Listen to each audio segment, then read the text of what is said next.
Ladies and gentlemen, Block Party is out. I'm your host, Mike Wahle. Thanks for watching. This is a fun week. I'm excited about this week. Find me at Mike Wahle68 on Twitter, Process to Perform on Instagram. You can check out our show on our Process to Perform channel anywhere you get your audio podcast. We're going to be doing a ton of film breakdown as always. So watch the video, guys. Rate, and subscribe. All that. Review us. All that stuff. Show is always presented by BetOnline.com. BetOnline is the world's most trusted platform and your number one source for everything sports betting. Every stat, matchup, breakdown, even live odds and spreads to bet on during games with the largest catalog of odds on everything from football and Major League Baseball playoffs, National Hockey League, National Basketball Association, and political props. I got to get on those political props, man. God, I got to get okay. When the game's over, head on over to our online casino and get in on a game of blackjack or poker or unwind with one of our over 150 slots games. Head to the website today to get in on the action with America's most trusted site for online wagering. Bet online. The game starts here. Let's start with this. Both of these teams, the Texans and the Packers, very, very similar teams. Both offense heavy. With having said that, with tons of young talent on defense, particularly in the secondaries. The Packers ended the game 2.5-point favorites. This one for me is too close to call, even being at home. But both of this team is about two really good quarterbacks. God, this is going to be fun. The Texans have, even missing Nico Collins, who was the leading rusher or the leading receiver in the league until he got hurt. Robert Woods isn't even, he's been on IR. But they have an embarrassment of talent at all the skill positions. They've got two starting running backs in Pierce and Joe Mixon. They have Tank Dell, Stephon Diggs, Dalton Schultz, 3 first-rounders on the offensive line, a second-rounder, Juice Scruggs at the 2. At the center, and then Shaq Mason, who has won multiple Super Bowls with Dante Scarnecchia and the Patriots up in New England at right guard. And their quarterback probably had the best rookie season of any quarterback in the last, generation. On defense, Defensive Rookie of the Year, Will Anderson. They brought in Packer villain Danielle Hunter, whose name he was so good I had to get his name right in year 2. And then they got a secondary led by probably pitcher right now. A lot of guys are hurt, but full of first and second round guys. The Texans do not pull punches. Head coach D'Amico Ryans came over from San Francisco as a D coordinator. Of course, he's a very decorated former Texans linebacker. He coaches like he plays. They play downhill. You're going to expect on both sides of the ball to see some chunk plays here because they're going to play. C.J. Stroud is one of the best in the league, kind of extending plays in the pocket and finding guys downfield in secondary routes. And this team is not afraid to play man. They are not afraid of pressure, and they will. The spread between kind of the first and second level of their defense and the third level of defense is at the snap of the football, sometimes 15 yards. So not afraid to play man-to-man to secure that pressure from the linebacker position. This is a fun matchup for me. I really love watching both these teams. C.J. Stroud comes in, and the Texans are only ranked in the middle of the pack. And we talk about Nico Collins already being hurt. Joe Mixon's just coming back last week. Joe Mixon was the leading rusher in the league until he got hurt. He just missed significant time. Tank Dell is kind of now hitting his stride. He had to leave the season last year, season-ending injury last year, I think, to his ankle. But he's hitting his second-year stride. Right now, the Texans ranked 14th in the league at under 25 points per game, but over 6th overall at over 375 yards per game. So this team can absolutely stack it up. His first game back last week, Mixon and Pierce really combined for 192 yards on the ground. So this is a team that if you watch them offensively, they're going to want to get started on the run game. They do a lot of outside zone. They do a lot of pin and pull. They have the wham play. But really, when they get Mixon, who is very much like Josh Jacobs, when they get those guys going, Mixon, Dameon Pierce, their play action pass game is one of the best in the league. Their ability to extend, reset the pocket and extend plays at the quarterback position is some of the best in the league. So if you want to get home against these guys, you're usually going to have to bring pressure. There's some opportunities I think we'll show on tape, maybe on the interior offensive line. You're going to have to find a way to win your one-on-ones if you bring 4 because and that will be difficult. But finding pressure really means in this game, can you stop the run early on to force them into situations where they can't use that under center look? When they use play action packs, they're as good as there is. Let's go to offense here real quick. First things first, let's start with the run game. Both these guys are really good runners. I think they're starters 1 and 1A in my book. Like Pierce was having an extremely good year until he got hurt. They've been hit by the injury bug like crazy the last couple of years. Look at the backside B here. So Titus Howard is like 340, 50 pounds. I mean, he's a monster and can run. First round draft pick from Alabama State. Backside, they do a good job of securing with the tight end here, but they just wash this B down nights. That linebacker overflows. We got a great cutback runner in Pierce. Easy 15. I really think so. This is the wham play. They'll run this a couple times they had 2 plays for really big yardage in this game, and they're just running first. This is the later one actually. They're going to get a good double by the guard and the left tackle up to the linebacker. This is in the fourth quarter. We got a kind of a wham block by the tight end, but you just watch the jump cuts in the hole and the way you can get lateral and then vertical again at the running back position. Really, really unique player, Joe Mixon, of course, with the Bengals for years, but I mean, looks very similar to Josh Jacobs. And yeah, I just don't think that Pierce. There's 2 things I wanted to say. He's not a number 2 running back. He's a number 1 running back. They just happen to have 2 of them. And the one thing the Packers can't do is if you're a film junkie, these guys are tipping stances. You cannot tip of these guys. Their tackles are too good. Their tight ends have been around the block long enough. They're well coached. They're good communicators. Shaq Mason is a pro's pro and a leader on that line. And so he gets these, maybe the younger interior guys kind of making sure they're on the same page. It's hard to run stunts on these guys that they don't pick up. And you just have the running back style and talent that can get through holes fast. So when you think about 192 yards on 2 big plays, really, you think about it. I think Joe Mixon, I'll show him later, had a monster run early in the game, and then Pierce ended the fourth quarter like that. Again, let's just talk about an embarrassment, Rich. Is the same play here when they're running the wham on the nose tackle. Great job by LT, bearing that defensive end to create that hole, get up to the second level. Kenyon Green to the linebacker, and then you see Mixon enjoying one of the longest runs of his career, probably. All right, so now they go bunch motion, and they go motion here, and the safety stays on the end of the line. You can't make this easy because now we know we're in man coverage. CJ Stroud loves throwing in the middle of the field.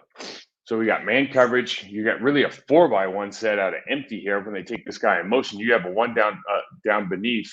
And listen, if it's Stephon Diggs, Tank Dell, Nico's hurt, Robert Woods is hurt, they still have guys that are going to win consistently on 1-on-1. So if your safety gives space, he's hitting that every single time. He's going to be 19 out of 19 on that route. Intricate detail here. So they bring back, this is interesting. So they bring the running back to the backfield. And what does that do on the top of the screen? It makes the corner come up and play tough. Safeties rotate kind of probably earlier than they want to. Now we got the bunch look down below. They go motion here, and all that motion is doing is resetting that back, so we get a free release from Tank Dell so he can get across the middle. Just a little thing, but now he doesn't have to stop his route. Gets full run. CJ Stroud hits him just outside the hash.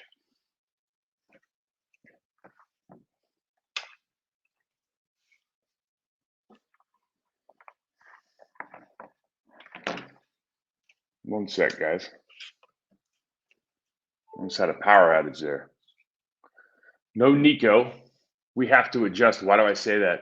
So they're bracketing coverage on 14 down here. 14 is not one of their top 4 receivers. Okay. And instead they leave single covered up top. Tank, Stephon. I mean, we got some real issues here. And this is how the Patriots play ball. This was a surprising play. So I think this Stephon Diggs up top on the out route. You just see how, this is an effortless throw by this quarterback. His footwork's always underneath him. Great technique. Great, he's kind of like, throws a little bit like Andrew Luck in the sense that Derek Carr. It doesn't look like they're throwing it that hard, but man, he can make every throw in the book. So this sometimes you just watch film because it's fun. This Patriots DB just gets put in the spin cycle here. So we got a whoop and then a whoop, then a whoop and then a whoop. It's like if you give these guys time, just like the Packers wide receivers, and this is why it's such a similar, this the from a skill position standpoint, you're looking at a lot of similarities, I think, on both sides of the football here, from the quarterback down. And man, they can just get wide. We got some wide open throws here. You have to get pressure, so they show kind of a quarters look here, and they're going to go under center play action, and it freezes 15. There's safety on the Patriots, and so they're going to run the clear. Now he's got to get back turned. Can't see this guy coming in, and it's just, I mean, he's really got two guys wide open here. Ends up hitting the deep dig, and again, he loves talking about CJ Stroud loves throwing to the middle of the field.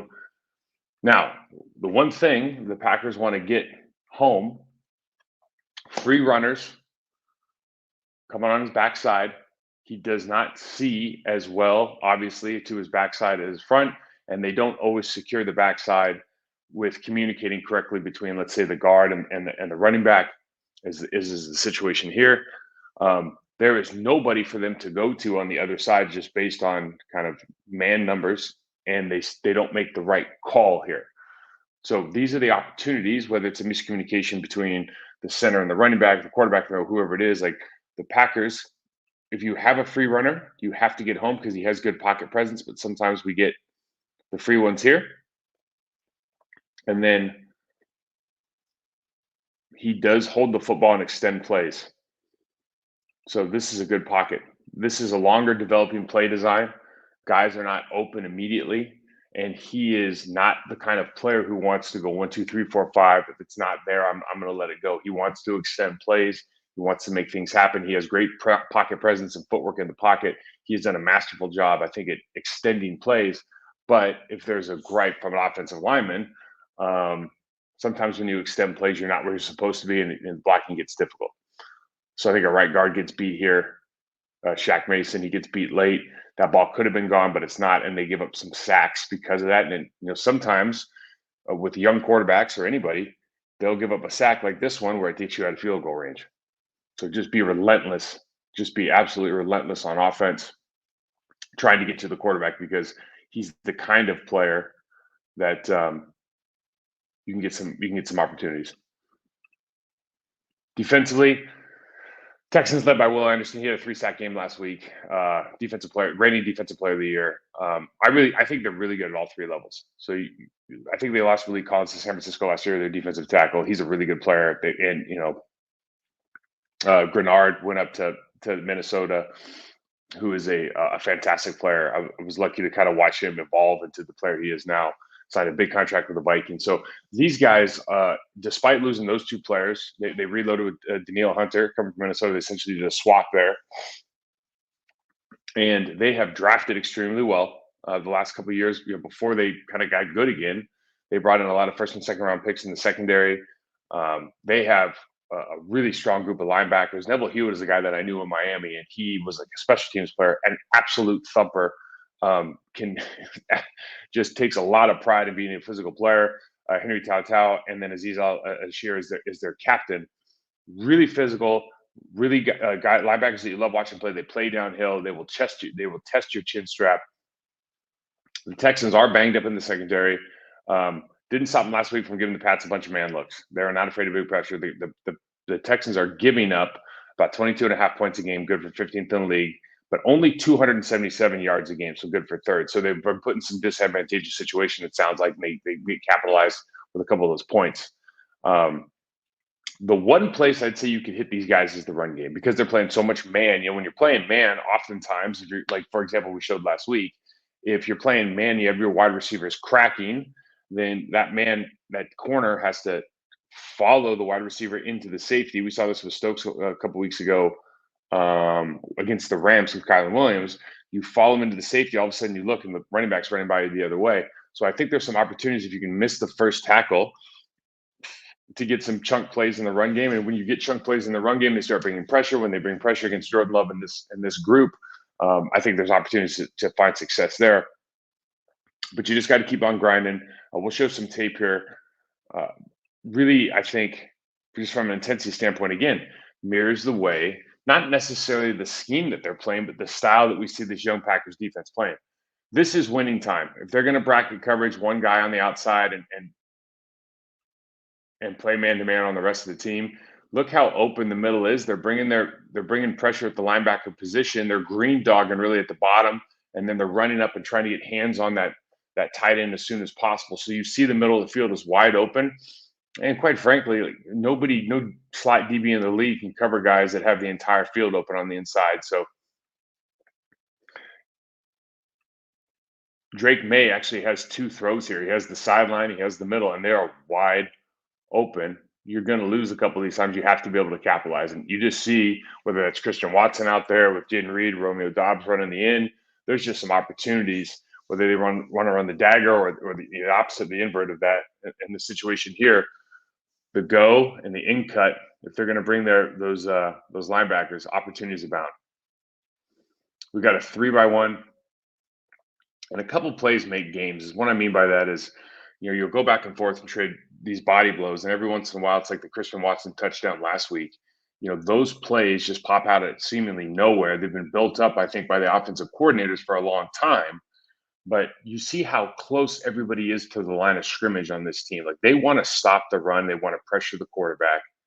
Everybody's up, and these aren't unique situations for this Texans team. They're up. I think the end score of this game was a blowout, 41 points or something like that, and they're still running the same stuff. I mean, it's just who they are. It's in their DNA.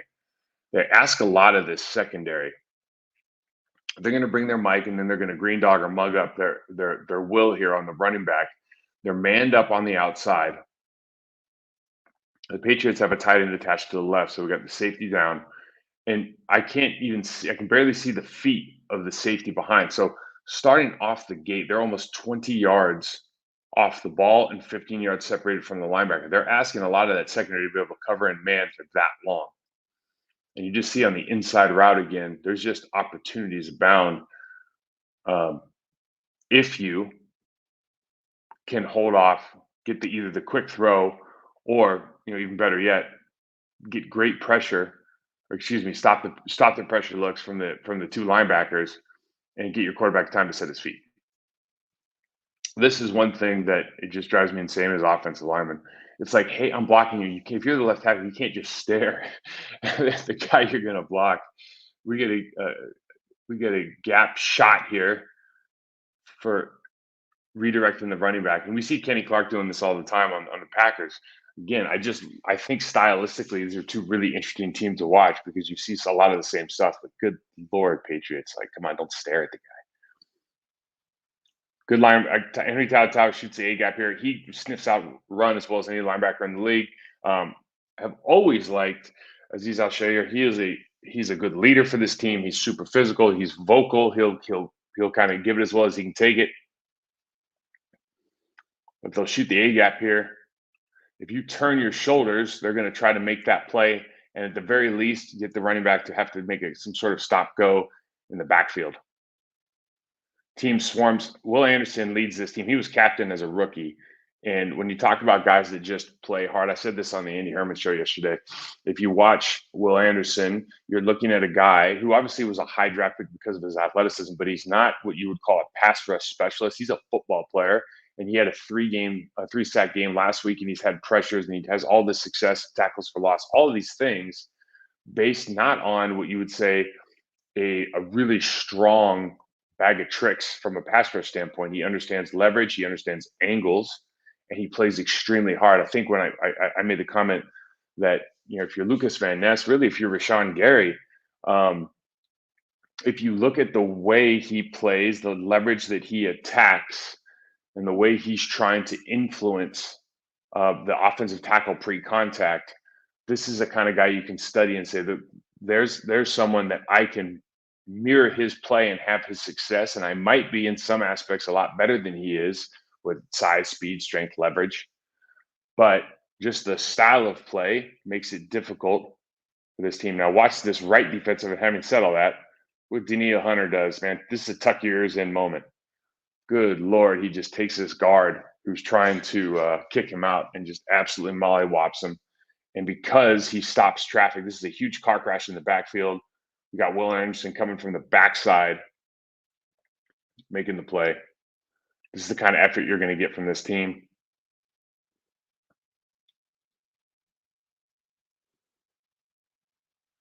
Got to break tendency. What do I mean by that? So they bring the wide receiver into the B gap. Obviously, they're bringing him in to dig out that safety who's come into the box. When you do that with this team, D'Amico Ryans has taught them. Matt Burke's the defensive coordinator. D'Amico Ryans really calls the plays. When you do that with this team is like, okay, well, we're selling out. We're going to bring that entire side and crash this party, right? You got two tight ends in there. Like those guys are not going to be able to hold up against everybody we're bringing. You have to show something like this and then run a play action pass out of it, run a keeper out of it, run a reverse out of it. What you can't do is try to run inside zone out of it because it will not work. They're going to bring the house. I mean, you see the running backs just going like, okay, where would you go? Absolute game wrecker there. See everybody up, one safety back. This is an odd play actually. So they rotate the running back here. And the big thing is, I think for the Packers, don't have any paper cuts. And what I mean by that is the running back shifts over, and I don't know if that was predetermined. You got to remember the Patriots, Drake May, young quarterback, they don't have the same arsenal that Jordan Love and certainly Matt LaFleur, the way he's calling plays, not the same. So this isn't like for like, I think, when you're looking at offenses versus this defense. But you don't want any paper cuts. And by that, I mean, if you have an opportunity to chip Will Anderson when he's on a heater, and I know Daniil Hunter had a sack in this game as well, but when he's on a heater, don't rotate your back over because there's certainly numbers over on the other side. You see the safety walked up on the end the line of scrimmage just above Will Anderson. That's where the pressure could be coming from. We can have the Mike take control of the backside A gap with that linebacker, but for God's sakes, don't kill yourself by taking the free rusher off. And now you don't get the chip, and now you get the sack, possibly the sack fumble. Got Will Anderson on the right side here. You just see relentless play. And this is the thing with Jordan Love. If they're open, and he's been doing such a good job of this, just throw the football. Right now, you got two guys wide ass open. Get rid of the football. Do not let Daniil Hunter and Will Anderson are legitimate pass rush, threats in this league. And I know that our tackles are going to do a great job with talking about the Green Bay Packers, but make it easy on everybody. Because these are the kind of guys that'll get to the quarterback. If you break pocket here, you're not safe. Will Anderson makes it so you're not safe. That's the kind of player he is. Daniil Hunter, familiar face, Packer villain, in out, really nice move there with the hezzy and chopping down those arms, just getting the right tackle for the New England Patriots. They've been kind of rotating there. Aquino moved back to right guard. He's a really good player. They put him out there for a while. The Patriots' right tackle is not good. I think they're worst in pass rush rate. Some stupid statistic, but they're not where they need to be just yet. You got the sack fumble, and it's a good football team. This is gonna be a fun matchup. This will be a real fun game. Usually when I say games are going to be in the 30s, they end up being in the teens. So I have no idea. The over under, like I said, is 2.5 as of this show. But I'm excited to watch this one. Lambeau Field. Get ready. Get your popcorn. This could be a big game. CJ Stroud for me is I don't know. Patrick Mahomes is better than everybody else, and we kind of always go through that. CJ Stroud, I don't know. Joe Burrow is not having a great year this year. I think a lot of that is attributed to some other things with the Bengals. It's probably a topic for another day. But CJ, the only thing that you can pick at CJ is that he likes to extend plays and hold the ball, and he can get sacked because of that. But as far as arm strength, footwork, processing speed, football IQ, I mean, the kid, it's like the kid's purpose built to play quarterback. I haven't seen a talent like him in a long time. And even without Nico Collins and some of those other guys being banged up in the secondary, this is a team that can put points up on you, and they certainly love to take the ball away. So the Packers got to keep winning that turnover matchup. They're going to have opportunities in this game for sure, but that middle of the field is going to be huge. Who owns that real estate is going to win, I think, on the Packers defensive side of the football.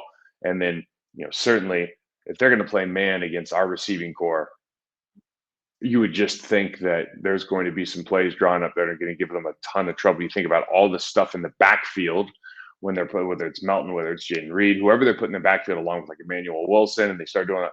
When you do that, that really screws up the count. They're going to be spending a lot of time this week defensively in Houston going, how do I deal with whoever they put in the backfield? Is that by personnel? Is that by position? Like if Jaden Reed's back there, do we treat it differently than if Bo Melton? Was there a certain person that we want to put there in these defensive calls? Or are we going to trail Jaden Reed all day? How does that work?